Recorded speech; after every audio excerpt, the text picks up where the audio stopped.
ఈరోజు మేము చెప్పబోయే డిఫెన్స్ న్యూస్ మామూలుగా లేదు, అన్నీ అదిరిపోయే అప్డేట్సే. అగ్రరాజ్యాల కంటే మేము తక్కువ తిన్నామా అన్నట్టు మన డిఫెన్స్ సెక్టర్ ఇప్పుడు టాప్ గేర్లో దూసుకుపోతుంది. ఎక్కడో అమెరికా, రష్యా ఏం చేశాయని చూడడం కాదు, మన ఐఐటీలు, మన డిఆర్డిఓ ఏం చేస్తున్నాయో చూసి వాళ్ళే షాక్ అయ్యే రోజులు వచ్చేసాయి. అసలు మ్యాటర్ ఏంటంటే, మొన్నటికి మొన్న ఐఐటి మద్రాస్ వాళ్ళు కొత్త ఇన్నోవేషన్స్తో అదరకొడితే ఇప్పుడు ఐఐటి బాంబే వాళ్ళు కూడా అస్సలు తగ్గట్లేదు.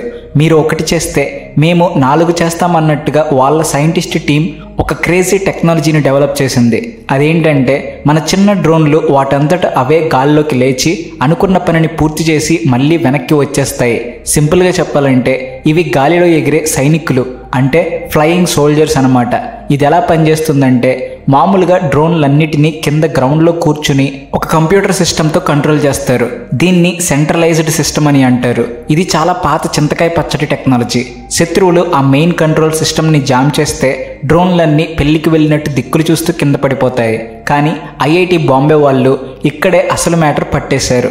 వాళ్ళు ఈ సెంట్రల్ కంట్రోల్నే పీకేశారు. ప్రతి డ్రోన్కి ఒక పవర్ఫుల్ ఆన్ బోర్డ్ కెమెరా, సొంతగా ఆలోచించుకునే ఒక చిన్న కంప్యూటర్ ఆల్గరిథం పెట్టేశారు.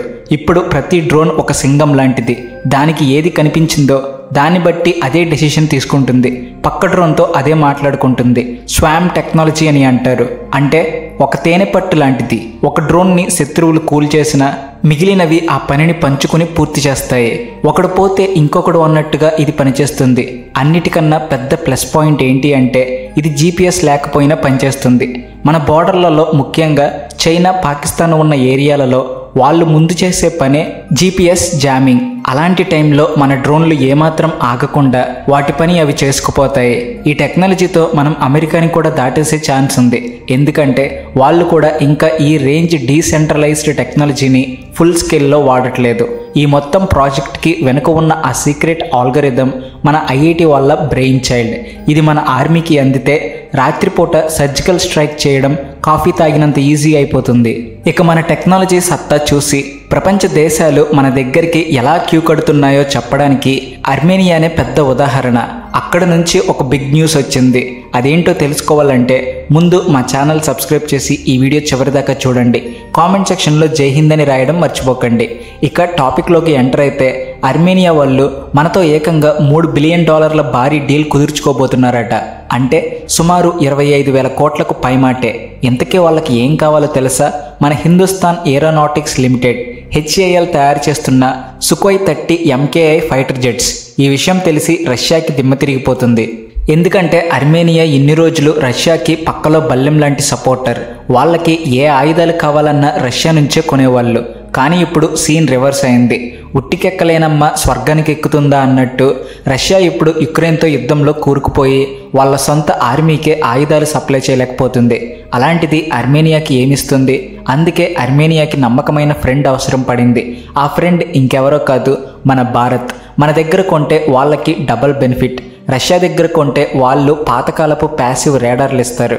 కానీ ఇండియా అదే సుఖోయ్ జెట్లో లేటెస్ట్ పవర్ఫుల్ AESA రేడార్, అంటే యాక్టివ్ ఎలక్ట్రానికల్లీ స్కాన్డ్ ఎరే పెట్టి ఇస్తుంది.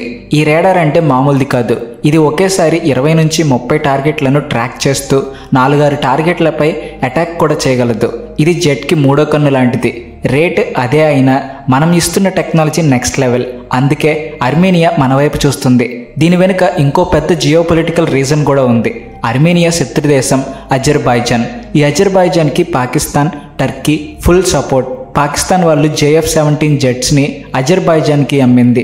సో శత్రువుకి శత్రువు మిత్రుడు అన్న ఫార్ములా ప్రకారం పాకిస్తాన్ జెట్స్ని ఎదుర్కోవడానికి ఆర్మేనియాకి మన ఇండియన్ జెట్స్ కావాలి. ఇప్పటికే మనం వాళ్ళకి పినాకా రాకెట్లు, ఆకాష్ మిసైల్స్ అమ్మాం.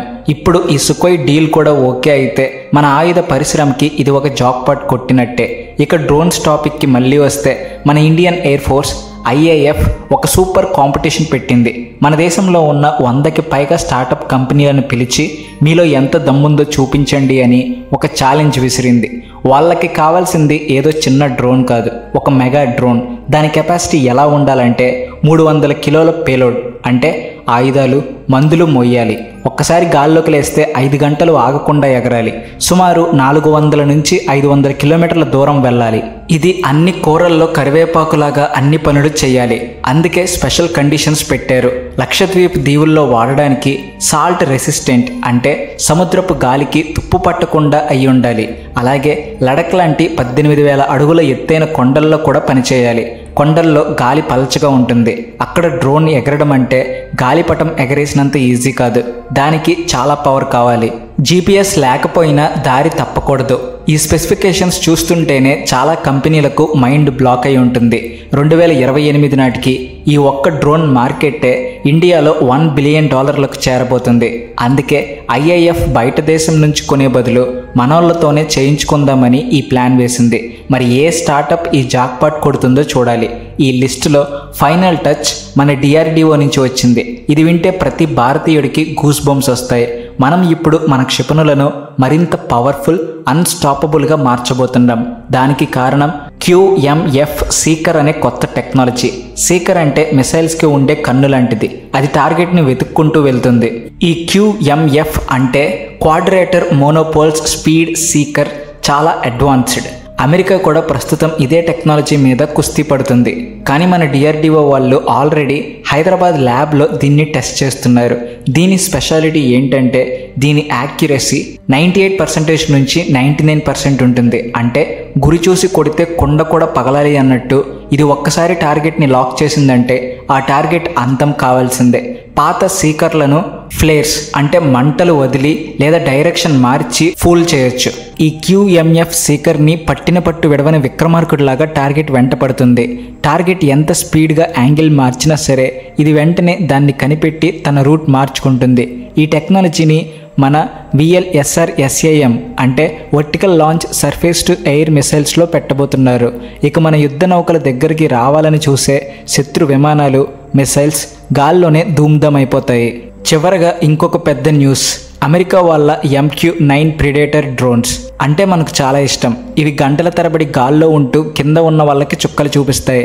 కానీ ప్రాబ్లం అంతా దాని రేటు దగ్గరే వచ్చింది. అవి చాలా కాస్ట్లీ మరియు చాలా ఖరీదైనవి. దాంతో కొనుక్కోలేరు, అలాగని వదులుకోలేరు అన్నట్టు ఉంది పరిస్థితి. పైగా అమెరికా ఎప్పుడు ఏ పార్ట్ ఆపుతుందో నమ్మకం లేదు. అందుకే మన L&T కంపెనీ ఆ డ్రోన్లను తయారు చేసే అమెరికన్ కంపెనీ జనరల్ అటామిక్స్తో చేతులు కలిపింది.